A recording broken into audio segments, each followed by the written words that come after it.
Hey everyone, um, I'm still home recovering from COVID and still in quarantine.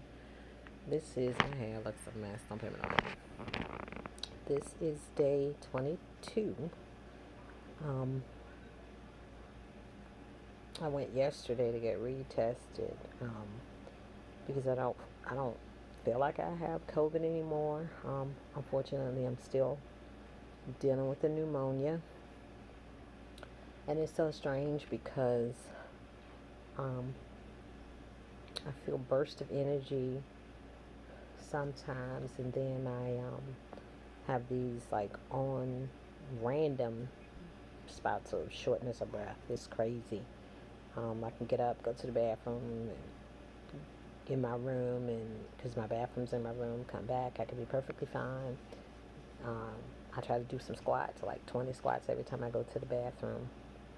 Well, I can go a whole day, doing my squats, doing fine, and then randomly, I'll get short of breath and get the coughing and can't catch my air. So I just calm myself down because I've learned how to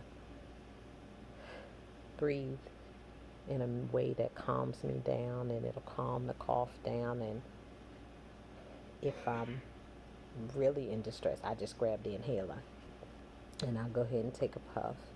I do have the nebulizer machine with the albuterol, and I do use that um, in the morning and usually at night, but I don't like it because it makes me really shaky. My hands get to shaking like this right after a treatment. It's so crazy. Um, and it goes away within about 20 minutes, but you just feel so jittery. But I'm still having problems sleeping because I get this really bad cough and get to choking at night pretty bad. And you really can't get a good night's sleep. I don't know what it is. And I've tried laying on my stomach. I've tried laying on my back. I tried laying on my side. And it just, you get a few hours of sleep, then you get to choking. Well, then I get to choking, and this is awful. Um, and I don't understand because I know when I first contracted the virus, I had a really bad cough the second day, but it lasted 3 days. Then it was completely like gone. Didn't have any problems. So that was like the first week. Well, when I hit, I'd say day 5, I started having shortness of breath. Um, I'd say maybe, yeah, day 5, shortness of breath. And so I was really in distress. And I didn't know why that was happening, but I just assumed it was the symptoms of the COVID. But I went from no coughing, but just total tightness in my chest hurting like crazy, and just not being able to breathe. It got to the point where I couldn't talk. I could say one or two words. If people called on the phone, I'd be like, I don't have any air, and I'd just hang up. Um, or I wouldn't answer at all because I just couldn't do it. And I would text them and I would say, listen, I really need to conserve my air. I can't talk. And I don't think people understand what that really means. But it really means you don't have enough air to carry on a conversation.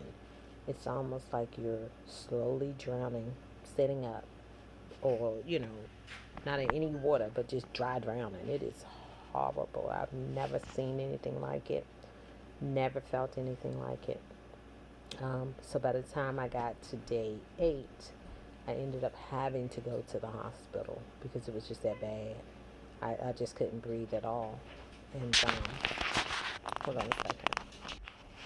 But, so day 8, I went to the emergency room probably about 10 or 11 at night, and I was admitted, and they did what's called a walk test, where they put the pulse ox on, and I had to walk from, now mind you, was wheeled in with a wheelchair straight to the back, but I had to take a walk from the room I was in all the way around the nurse's station and back.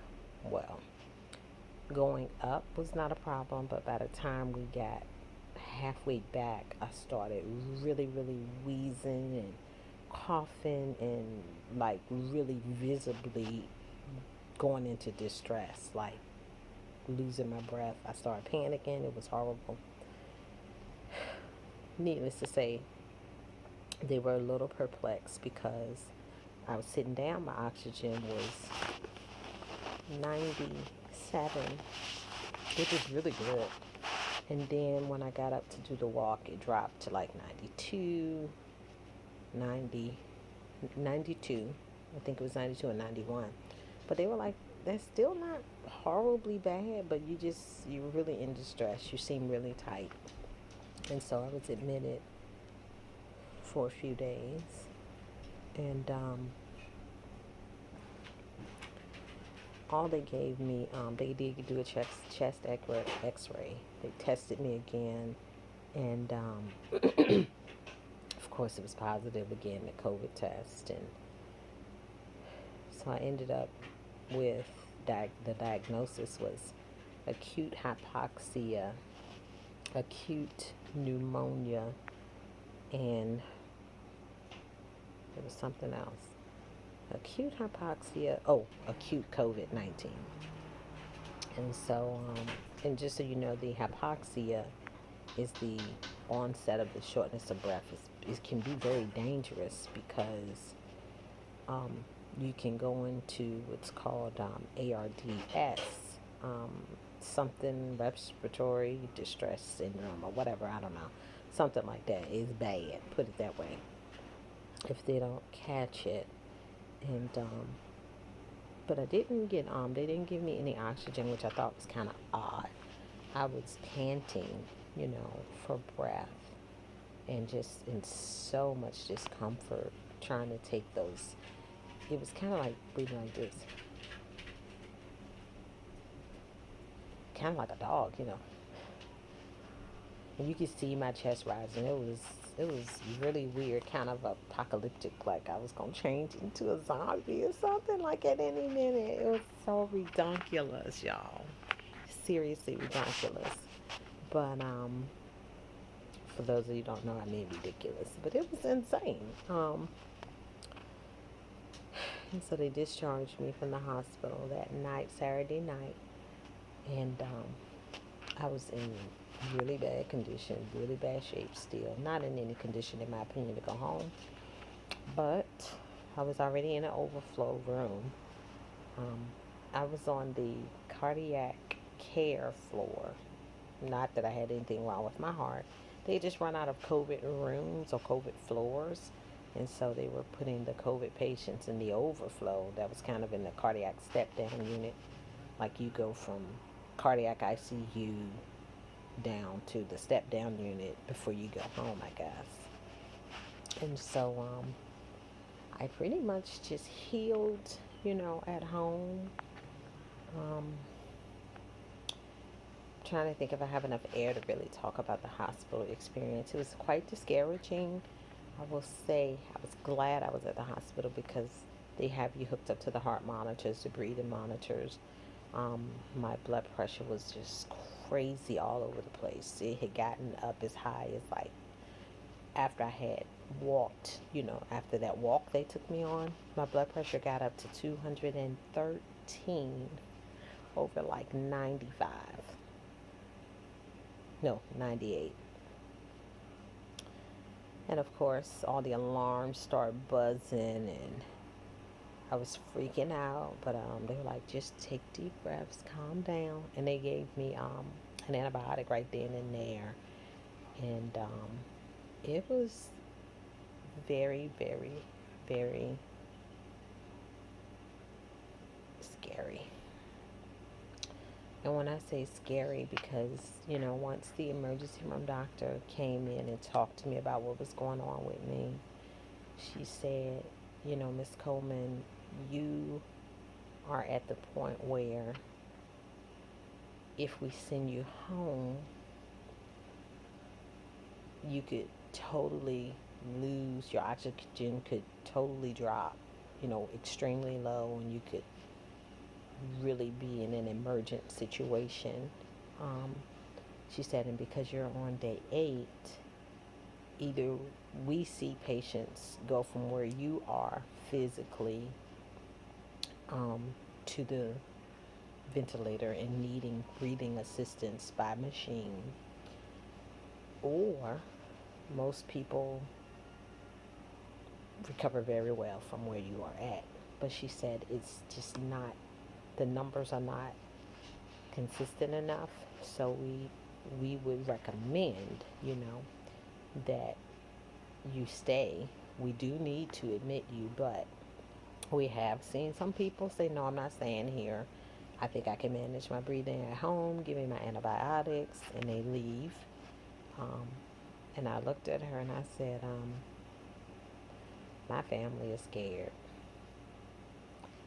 and I don't think they really know what to do if something happened at home. I don't have any air walking from my bed to the other side of my bed, just right around the bed, let alone to the bathroom. I mean, it had gotten so bad that I was needing to hold on, y'all, to anything that I could lean on. Um, I would use the restroom, and you know how you normally you would sit down on the toilet and take your time and use it. It was so bad that I was panting and heaving for breath when I got down on the toilet. I felt like I was gonna pass clean out right there and die.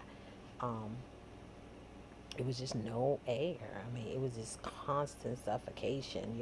Like I described it in one of my other videos, like somebody was grabbing my lungs and just squeezing it, really tight. And so it was just so bizarre. And I remember trying to wash my hands after I used the bathroom. And I remember leaning over the sink, having to put all my weight over the sink just to wash my hands. And I thought about one time my mom, I have two moms, by the way. But anyways, one of my moms, um, one that raised me and one that birthed me. And one of my moms is on oxygen, and she had pneumonia really bad one time. And I remember she had a birthday party for my sister. And I remember she was cutting the cake and leaning over on the table because she just was wiped out, couldn't breathe. And I thought about her and I said, oh my God, you know. And I remember after she had that pneumonia that year, she was never the same. Her oxygen levels just never, came back up. And that was years ago, and she's still on oxygen. Um, and I was thinking, wow, this stuff can really do a number. But of course, she didn't have, well, we don't think she would have had COVID. I don't even know if it was out then, but she may have had it because she was in bad shape. Um, so that was just, I wanted to kind of capture what I have been dealing with. Now I'm at the point, again, I said day 22. I'm at the point where I'm weak, if that makes sense. Um, like I could walk from upstairs down here. If I walk outside, I'll get to choking and short of breath. So I do everything in stages. So I go from in my room, I go to the bathroom, I take my bath, I go and I sit down because being short of breath also makes your heart rapid beat. You have a rapid heartbeat as well. And then I can hear my heart beating in my ear really fast. But it's so crazy. So everything is in stages. You don't take your bath, put all your clothes on, and no, you take your bath, you come back, sit on the bed, you dry yourself off, you rest, then you put your lotion on your body, and then you rest. It's sick. It's really insane. And then you put your other stuff on, your deodorant and whatever else people put on, and then you put your clothes on, and then you rest. And then because I'm also dealing with some premenopause. Then I get hot flash, and then I have to turn the AC. I have to have some air, because I'm like super hot. And so my body is just doing all kinds of crazy stuff. But it's day 22. I went and got retested yesterday. I don't even know if I said this. This video is so freaking long. But so I'm hoping that the COVID is gone. They said at the doctor yesterday that the COVID could be gone. Um, they said my lungs sound clear, but unfortunately I went into a coughing spell there and was in really bad distress. And they were like, "Do you have asthma? Do you have an inhaler? Because you really need to have something at home to help you." And I was like, "Oh yes, I have an inhaler. I've got the breathing machine." I said, "I just didn't bring it in because I wasn't thinking." The last time I got tested, they tested me in the car. They did the full exam while I was in the car.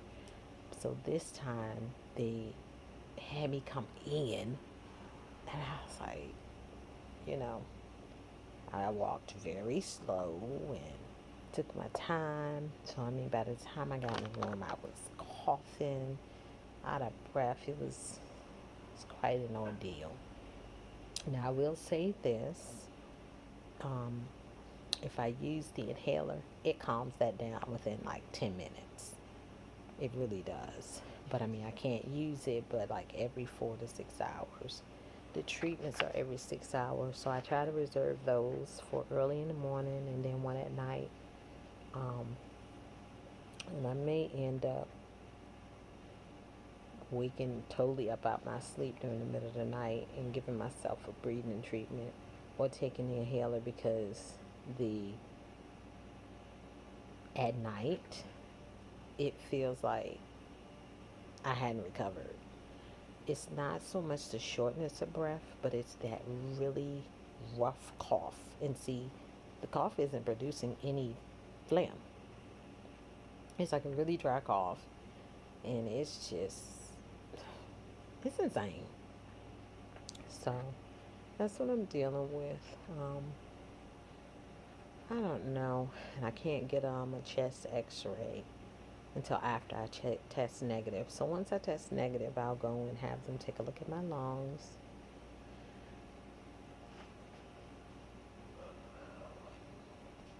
Yarning scares me. It gives me kind of a mini panic attack because when my breath was short, yarning, if I took a deep breath, it would almost cut my air off completely. And so I would dread yawning because it meant, when you yawn, you take a deep breath. Well, when I yawn, even now I know my lungs are healing, but even when I yawn now, I feel like I'm losing air. And so I know that my lungs, sorry, it was 2 yawns back to back. That's why I'm coughing. Hold on.